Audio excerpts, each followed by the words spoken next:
Hi guys, welcome to my study channel target point English classes में आपका फिर से स्वागत है। आज का वीडियो है यानी आज का हम लोग का टॉपिक है डिस्ट्रीब्यूटिव एडजेक्टिव। क्या होता है distributive adjective? Each, every, either and neither are called distributive adjective when they are followed by a noun. जो नाउन को फॉलो करता हो, ठीक है।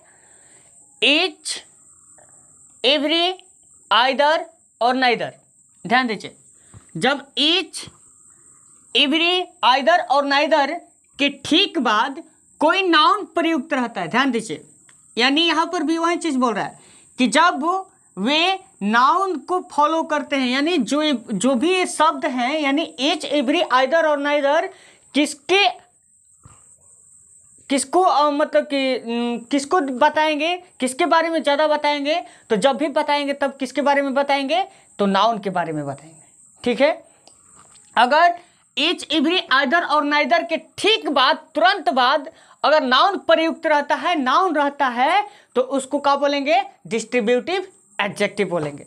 जैसे देखिए, each boy had a pen. अब देखिए, ईच के बाद क्या है? तुरंत बाद बॉय है, तो बॉय क्या है? नाउन है। बॉय एक नाउन है ना, बॉय एक नाउन है, तो बॉय नाउन है, तो ईच के बाद नाउन है, तो यानी क्या हो जाएगा? ये सेंटेंस किस चीज में आएगा? तो ये डिस्ट्रीब्यूटिव एडजेक्टिव में आएगा। समझ में आया? इसी तरह every man has his on duty. Every के बाद यहाँ पर मैन है, तो मैन क्या है? नाउन है, नाउन है ना। तो जब मैन, एवरी के बाद मैन है यानी नाउन है, तो ये भी सेंटेंस किस चीज़ में जाएगा? डिस्ट्रीब्यूटिव एडजेक्टिव में जाएगा। अब कुछ नोट है, नोट में क्या है कि हमने प्रोनाउन में भी पढ़ा है और एडजेक्टिव में भी पढ़ रहे हैं कि क्या चीज़ होता है दोनों में। देखिए, जैसे जब ईच, एवरी, आइदर और नाइदर के ठीक बाद नाउन नहीं रहता है, यानी इसके ठीक बाद नाउन अगर नहीं रहता है, तो यह क्या हो जाता है? तो ये डिस्ट्रीब्यूटिव प्रोनाउन हो जाता है। ध्यान दीजिए, ईच, एवरी, आइदर और नाइदर के ठीक बाद अगर नाउन नहीं रहता है तो डिस्ट्रीब्यूटिव प्रोनाउन हो जाएगा, और जब इसके बाद नाउन रहेगा तो क्या हो जाएगा? डिस्ट्रीब्यूटिव एडजेक्टिव हो जाएगा, ठीक है। जैसे for example, each of the boy got a prize. अब ईच के बाद यहाँ पर तो बॉय था, लेकिन यहाँ पर तो बॉय नहीं है, ऑफ है, तो यानी यहाँ पर नाउन नहीं है, ऑफ नाउन थोड़े है। तो ईच के बाद नाउन नहीं है, तो ये क्या हो जाएगा? डिस्ट्रीब्यूटिव प्रोनाउन हो जाएगा। Next, either of you can do.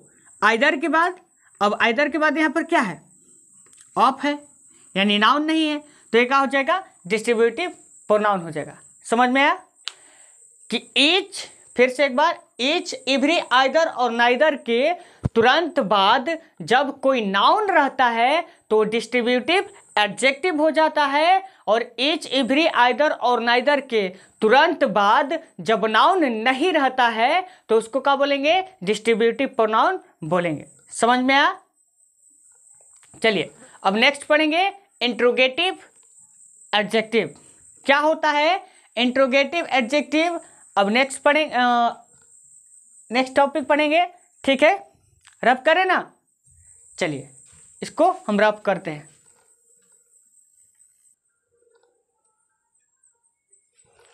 अब नेक्स्ट इंट्रोगेटिव एडजेक्टिव।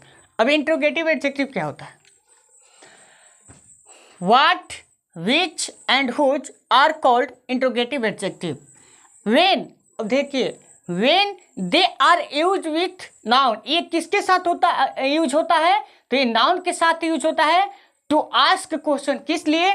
तो प्रश्न करने के लिए किया जाता है। एक बार फिर, व्हाट, विच और whose are called interrogative adjective. What, which और हुज को क्या बोलते हैं? इंट्रोगेटिव एडजेक्टिव बोलते हैं।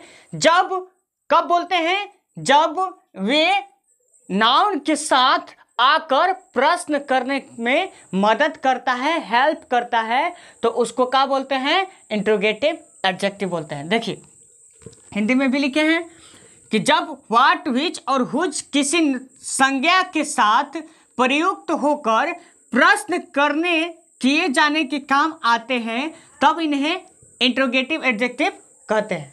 ध्यान दीजिए, कब कहते हैं कि जब किसी संज्ञा के साथ, किसी नाउन के साथ प्रयुक्त होकर मिलकर जब ये प्रश्न करने के लिए किसी के साथ प्रश्न करें तो वो उसके काम करने के लिए किया जाए तो क्या कहेंगे, हम उसको इंट्रोगेटिव एडजेक्टिव बोलेंगे। जैसे what question did the teacher ask, what के बाद क्वेश्चन है। अब क्वेश्चन यहाँ पर कौन सा नाउन है? नाउन है, तो यहाँ पर नाउन है तो व्हाट के बाद क्या है? नाउन है। यहाँ पर which box is your, which के बाद क्या है? नाउन है। Whose book is this, book क्या है? नाउन है। तो यहाँ पर व्हाट, विच और हुज के बाद अगर तुरंत बाद नाउन रहेगा तो उसको इंट्रोगेटिव एडजेक्टिव बोलेंगे, और इसके तुरंत बाद अगर नाउन नहीं रहेगा तो उसको क्या बोलेंगे? या तो रिलेटिव प्रोनाउन बोल सकते हैं, नहीं तो इंट्रोगेटिव प्रोनाउन बोल सकते हैं। अब रिलेटिव प्रोनाउन कब बोलेंगे, अब इंट्रोगेटिव प्रोनाउन कब बोलेंगे? अगर ये चीज़ समझना है तो आपको सबसे पहले प्रोनाउन की समझना पड़ेगा कि रिलेटिव प्रोनाउन में हम क्या बताए थे, और इंट्रोगेटिव प्रोनाउन, इस वर्ड को इंट्रोगेटिव प्रोनाउन में कैसे यूज़ किया जाता है ये बताए हैं। पिछले वीडियो में जाकर देखिएगा प्रोनाउन वाले वर्ड में, तो आपको पता चल जाएगा कि इस दोनों में अंतर क्या है और इस दोनों में अंतर क्या है। समझ में आया? अभी इतना ही समझिए कि विच, व्हाट और हुज के तुरंत बाद अगर कोई नाउन रहे तो उसको क्या बोलेंगे? इंट्रोगेटिव एडजेक्टिव बोलते हैं। समझ में आया? इसका काम किस लिए होता है? तो इसका काम किसी नाउन से प्रश्न करने के लिए किया जाता है, किसी से प्रश्न करने के लिए, किसी से क्वेश्चन करने के लिए किया जाता है इसका प्रयोग। ठीक है, कोई दिक्कत यहाँ तक नहीं ना? अब आगे नेक्स्ट पढ़ते हैं प्रॉपर एडजेक्टिव। बस मात्र और 2 मिनट समय दीजिए आप लोग, प्लीज़ मेरे वीडियो को फुल देखिए ताकि आप लोग को जितना ही बेहतरीन ढंग से आप देखिएगा, फुल देखिएगा, तब तक समझ में आएगा, नहीं तो बीच में छोड़ कर जाइएगा तो ये समझ में नहीं आने वाला है। क्योंकि इंग्लिश को जितना आप आसान समझते हैं उतना आसान है नहीं, क्योंकि हिंदी तो आप समझ सकते हैं।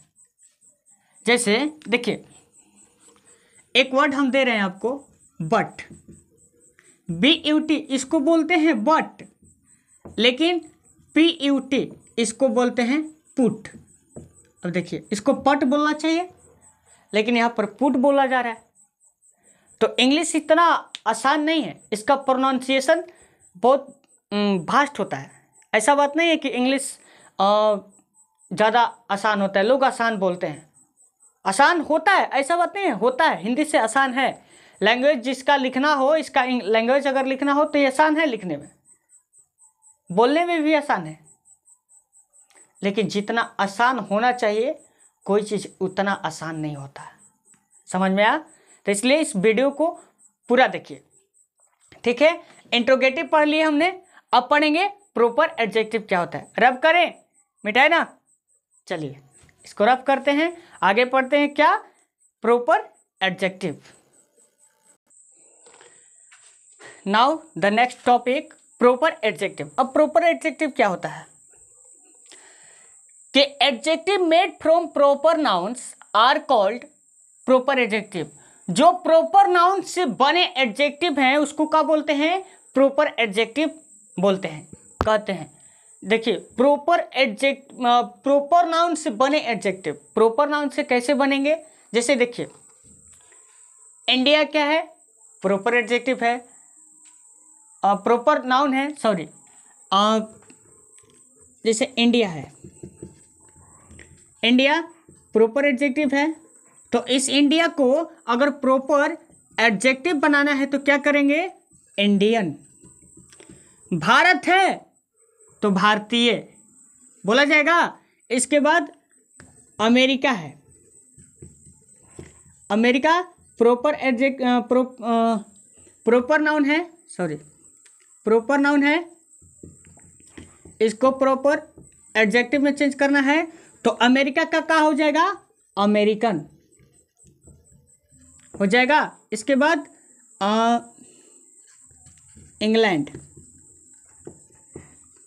प्रॉपर नाउन, किसी भी देश का नाम क्या होता है, प्रॉपर नाउन होता है। ध्यान दीजिए, यहां तक समझिए कि किसी भी देश का नाम क्या होता है, प्रॉपर नाउन होता है, लेकिन वहां के रहने वाले लोगों को जब बोला जाए तो उसको क्या बोलेंगे, प्रॉपर एडजेक्टिव बोलेंगे। जैसे देखिए इंग्लैंड है, इंग्लैंड प्रॉपर नाउन है, लेकिन अब इसको प्रॉपर एडजेक्टिव कैसे बोलेंगे, तो बोल देंगे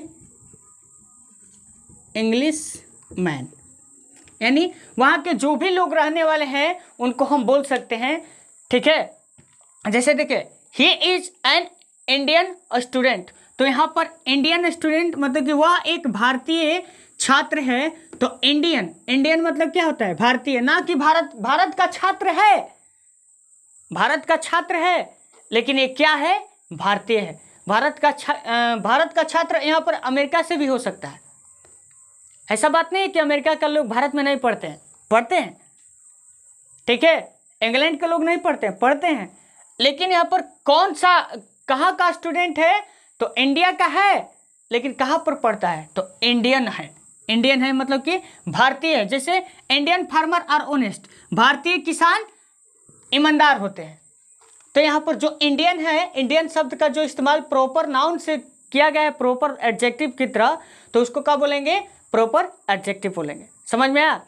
किसी देश का नाम नहीं, उसके देशवासियों के नाम के ऊपर अगर रखा जाए तो उसको बोलेंगे प्रॉपर एडजेक्टिव। जैसे देखिए अमेरिका है तो अमेरिकन बोलेंगे, फ्रांस है तो फ्रांसिस बोलेंगे, ठीक है। तो इस टाइप के, जापान है तो जापानीज बोलेंगे, नेपाल है तो नेपाली बोलेंगे, ठीक है। पाकिस्तान है तो पाकिस्तानी बोलेंगे, बांग्लादेश है तो बांग्लादेशी बोलेंगे।